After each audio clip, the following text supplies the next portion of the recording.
Hello friends, ഞാൻ ഇന്ന് വന്നിട്ടുള്ളത് പെപ്പർ ചിക്കൻ്റെ റെസിപ്പി ആയിട്ടാണ്. നല്ല സിമ്പിളായി പെപ്പർ ചിക്കൻ എങ്ങനെ ഉണ്ടാക്കാം ഞാൻ നിങ്ങളെ കാണിക്കാം. അപ്പോൾ നമുക്ക് എന്തൊക്കെ ഇൻഗ്രീഡിയൻസ് ആണ് വേണ്ടത് നോക്കാം. ഞാനിവിടെ ഇപ്പോൾ 1 kg ചിക്കനാണ് ഉണ്ടാക്കുന്നത്. അപ്പോൾ 1 kg ചിക്കൻ എടുത്ത് വെച്ചിട്ടുണ്ട്. 3 സവാള അരിഞ്ഞു വെച്ചിട്ടുണ്ട്, വലിയ സവാള തന്നെയാണ്.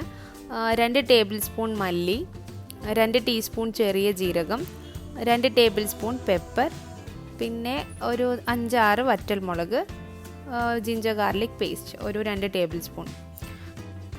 അപ്പോൾ ഇവിടെ പാൻ എടുത്ത് വെച്ചിട്ടുണ്ട്. അത് ചൂടാവുമ്പോൾ നമുക്കതിലേക്ക് വറ്റൽമുളക് ചേർത്ത് നല്ലപോലെ ഒന്ന് ഫ്രൈ ചെയ്തെടുക്കണം.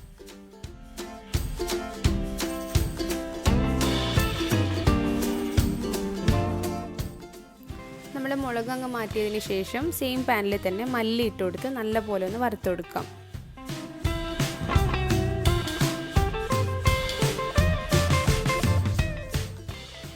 നമ്മുടെ മല്ലി നല്ലപോലെ വറന്നു വന്നിട്ടുണ്ട്. അപ്പോൾ ഇതിലേക്ക് നമുക്ക് ജീരകം ചേർത്ത് കൊടുക്കാം.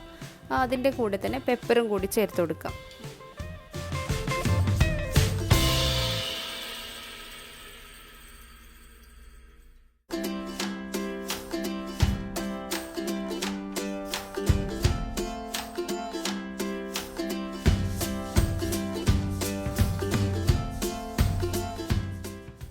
എല്ലാം നല്ലപോലെ ഫ്രൈ ആയി വന്നിട്ടുണ്ട്. അപ്പോൾ നമുക്കിത് തണുത്തതിന് ശേഷം നമുക്കൊരു മിക്സിയിലെ ജാറിലേക്ക് ഇട്ടിട്ട് എല്ലാം കൂടി ഒരുമിച്ച് ഒന്ന് പൊടിച്ചെടുക്കാം.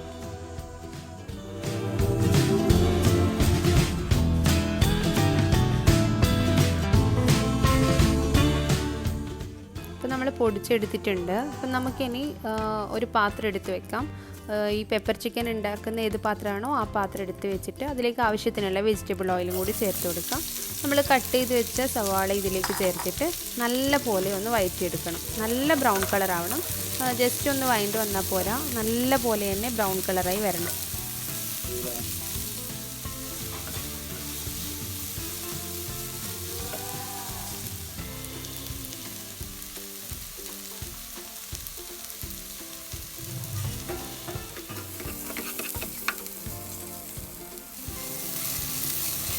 അപ്പം നമ്മുടെ സവാള ഇപ്പോൾ ഏകദേശം നമുക്ക് വേണ്ടുന്ന രീതിയിലായിട്ടുണ്ട്. അപ്പം നമുക്ക് ഇനി ഇത് എടുത്ത് മാറ്റി വെച്ചിട്ട് ഇത് തണുത്തതിന് ശേഷം നമുക്കിനി ഇതൊന്ന് അരച്ച് പേസ്റ്റ് ആക്കി എടുക്കണം.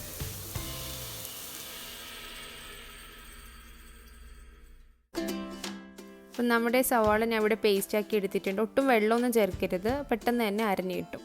ഇനി നമ്മൾ സവാള വഴറ്റിയ സെയിം പാത്രത്തിൽ തന്നെ കുറച്ച് വെജിറ്റബിൾ ഓയിൽ ചേർത്ത് കൊടുക്കാം. എന്നിട്ട് അതിലേക്ക് ജിഞ്ചർ ഗാർലിക് പേസ്റ്റ് ഫസ്റ്റ് തന്നെ ആഡ് ചെയ്ത് നല്ലപോലെ ഒന്ന് മൂപ്പിച്ചെടുക്കാം.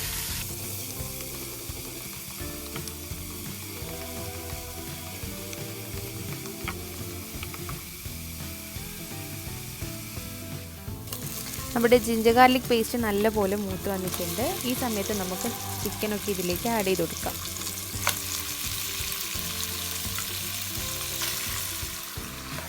ഈ ഇഞ്ചി വെളുത്തുള്ളി പേസ്റ്റ് ചിക്കനിലേക്ക് നല്ലപോലെ എല്ലാ പാർട്ടിലും നല്ലപോലെ ഒന്ന് പിടിച്ചു വരണം.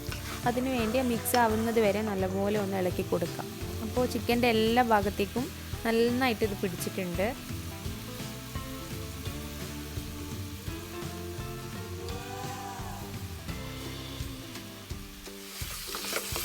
നമ്മുടെ ചിക്കൻ്റെ എല്ലാ പാർട്ടിലേക്കും ഈ ജിഞ്ചർ ഗാർലിക് പേസ്റ്റ് നല്ലപോലെ പിടിച്ചു വന്നിട്ടുണ്ട്. നിങ്ങൾക്ക് ഇതിൽ കാണുമ്പോൾ തന്നെ മനസ്സിലാവുന്നുണ്ടാവും എല്ലാം വെന്ത് വന്നിട്ടുണ്ട്. ഇതൊക്കെ വെന്ത് വന്നതിന് ശേഷം നമ്മൾ നേരത്തെ പൊടിച്ചു വെച്ച നമ്മളുടെ ആ പൗഡർ ഇതിലേക്ക് ആഡ് ചെയ്ത് കൊടുക്കാം, ചിക്കനിലേക്ക് ആഡ് ചെയ്ത് കൊടുക്കാം.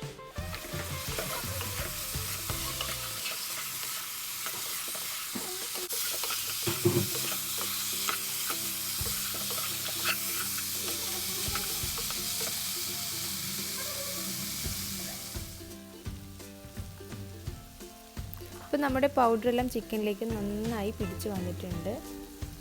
ഇനി നമുക്കിതിലേക്ക് ചേർക്കേണ്ടത് നേരത്തെ നമ്മൾ പേസ്റ്റ് ആക്കി വെച്ച സവാളയാണ്. സവാളയുടെ പേസ്റ്റും കൂടി ചേർത്ത് അതും കൂടി ഇതിലേക്ക് നല്ലപോലെ മിക്സ് ചെയ്ത് കൊടുക്കാം.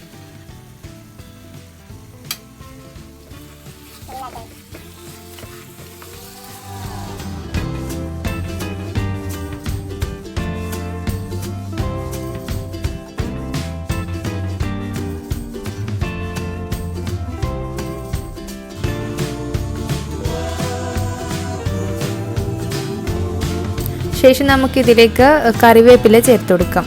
കറിവേപ്പില ആരും സ്കിപ്പ് ചെയ്യാതിരിക്കാൻ നോക്കുക. ഇതിന് നല്ലൊരു ടേസ്റ്റാണ് കറിവേപ്പില കൊടുക്കുക. എന്നിട്ട് ഇതിന് ആവശ്യമായിട്ടുള്ള ഉപ്പും കൂടി ചേർത്ത് കൊടുക്കാം.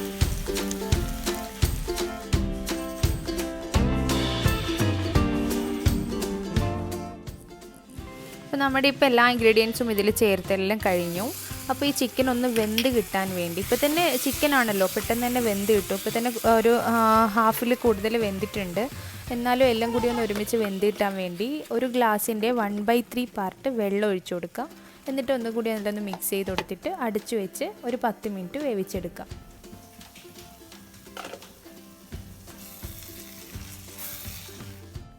അപ്പോൾ 10 മിനിറ്റ് കഴിഞ്ഞ് തുറന്നപ്പം എല്ലാം കൂടി നല്ലപോലെ ചേർന്ന് നല്ല വെന്തൊക്കെ വന്നിട്ടുണ്ട്. അപ്പോൾ നമുക്കിത് കുറച്ചുകൂടി ഡ്രൈ ആവണം എന്നുണ്ടെങ്കിൽ തുറന്നിട്ട് കുറച്ച് സമയം ഒന്ന് അങ്ങോട്ടും ഇങ്ങോട്ടും ഇളക്കി കൊടുത്താൽ മതി.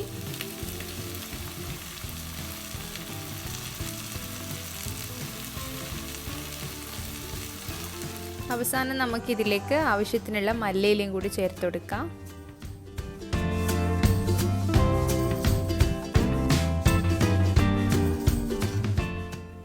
ഇപ്പോൾ നമ്മുടെ ഈ ഗ്രേവിയൊക്കെ നല്ലപോലെ ഡ്രൈ ആയി വന്നിട്ട് നിങ്ങൾക്കിതിൽ കാണുമ്പോൾ തന്നെ മനസ്സിലാവുന്നുണ്ടാവും, നല്ല ഡ്രൈ ആയി വന്നിട്ടുണ്ട്. അപ്പോൾ നമ്മൾ ഇളക്കി കൊടുക്കുമ്പോൾ നല്ലപോലെ വിട്ട് നിൽക്കുന്നത് നിങ്ങൾ കാണുന്നുണ്ടല്ലോ. നല്ലൊരു ടേസ്റ്റിയാണ്, നല്ല ടേസ്റ്റി ആയിട്ടുള്ള ഒരു പെപ്പർ ചിക്കനാണിത്. നിങ്ങളിനി പെപ്പർ ചിക്കൻ ഉണ്ടാക്കുമ്പോൾ ഈ ഒരു രീതിയിൽ ഉണ്ടാക്കാൻ വേണ്ടി നോക്കുക. നല്ല ടേസ്റ്റിയാണ്, എന്തായാലും എല്ലാവർക്കും ഇഷ്ടമാവും. എരിവ് അത്ര ഇഷ്ടമാവാത്ത ആൾക്കാരാണെങ്കിൽ നിങ്ങൾ വറ്റൽമുളകിൻ്റെ എണ്ണം 1 or 2 ഒന്ന് കുറച്ച് ഉപയോഗിച്ചാൽ മതി. നമ്മുടെ പെപ്പർ ചിക്കൻ നമുക്ക് സെർവിങ് പ്ലേറ്റിലോട്ടേക്ക് മാറ്റാം. അപ്പം നല്ല റെഡിയായി വന്നിട്ടുണ്ട്, നല്ല സ്മെല്ലൊക്കെ ഉണ്ട്. അപ്പോൾ എല്ലാവരും ഇതെന്തായാലും ഒന്ന് ട്രൈ ചെയ്ത് നോക്കാം. Thanks for watching.